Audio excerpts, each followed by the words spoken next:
BE படிச்சிருக்காரு sir. அங்கேயே மாசம் 18,000 போட்டாங்க. 3 மாசம் முடிச்சிட்டு என்னால முடியாதுன்னு வெளியே வந்துட்டாரு. என்னவா இருக்கும் எனக்கு என்னடா தெரியும் கேளுடா. வந்துட்டு எனக்கு அந்த போன கம்பெனில எனக்கு வேலை நல்லா இருக்கு, எனக்கு அதே போல கம்பெனி வச்சு கொடுங்கன்னு சொன்னாரு. அதுக்கு எவ்வளவு செலவாகும்பான்னா 50 லட்சம் ஆகும்னாரு. ஆனா டிசைனா யோசிக்கிறீங்களா? இதே கம்பெனி ரொம்ப பிடிச்சிருக்கு, நாம அதனால நம்ம கம்பெனி நம்மளே வச்சிருவோம் அப்படின்னு வெளியில வர்றது இருக்குல்ல, எக்ஸ்ட்ராordinary. ஆனா இது புதுசா இருக்குண்ணே, புதுசா இருக்கு. கார்ல ரொம்ப இன்ட்ரெஸ்ட் சார். கார் இன்ட்ரெஸ்ட்னா அந்த ஷோரூம் போனேன் சார். ஷோரூம் போயிட்டு எனக்கு அந்த மாதிரி ஷோரூம் வச்சு கொடுங்க அப்படின்னு கேட்டேன் சார். மச்சான் யாரா இவனுங்க, எங்கிந்திரா வந்துக்கறானுங்க? இல்லை, இந்த கேக்கு திங்கிறதுக்காகவே கேக்கு கடை வைக்கணும் சின்ன வயசுல சொல்லுவானுங்கல்ல, அந்த சின்ன பிள்ளையா இருக்கிற நீனு ஏல குண்டி சத்த பையலுக்கு ஆரன் பை பைக்கு மூஞ்ச பாரு, நாய் நக்கி விட்ட மாதிரி இவ ஆரன் பையில தான் இருந்து ஓட்டுவாங்களாம். இப்ப கார் ஷோரூம்ல இருந்து வெளில வந்துட்டீங்களா? வெளில வந்துட்டேன் சார். இப்போ என்ன பண்றீங்க? 4 மாசமா சும்மா தான் சார். 50 லட்சம் ரூபாய் கட்டிக்கிட்டு. சிரிக்கிறானி வெக்கமா இல்ல? செல்லு 2 லட்சம் ரூபாய் கொடுத்து செல்லு வாங்கி கொடுத்துருக்கேன் சார். சண்டை போட்டு என்ன வாங்கி தர சொல்லி வாங்கி கொடுத்தாச்சு. அந்த எனக்கு செல்லுல புரியல. தான் சார் கண்ணு. எல்லாத்தையும் நீங்க தான் பண்றீங்க. எல்லா தப்பையும் நீங்க தான் பண்ணீங்க.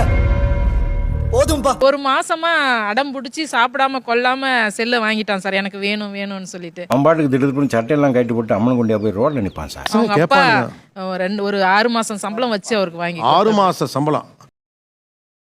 இங்க வாங்க. என்ன பண்றீங்க அதை வச்சு? நார்மலா யூஸ் பண்ணிட்டு தான் சார். நோண்டின்னு இருக்கிறாரு சார். அதுல என்னென்ன இருக்கு அதெல்லாம்.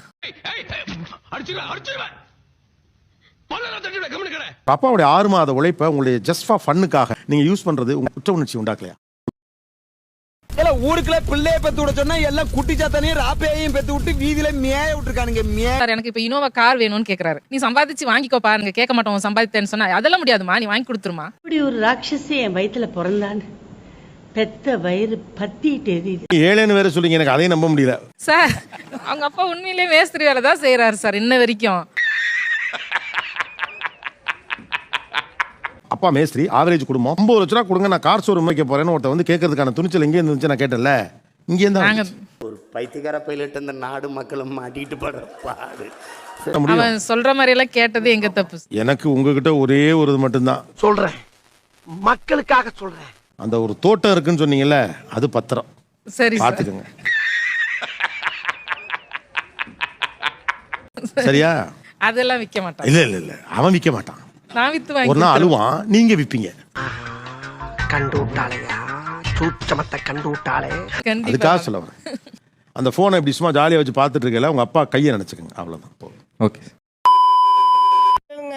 சின்ன சேனலுக்கு எதா இருந்தாலும் அது கொஞ்சம் ஆதரவு கொடுங்க. உங்க பொண்ணான கையை வந்து அந்த பெல்லில தட்டிடுங்க.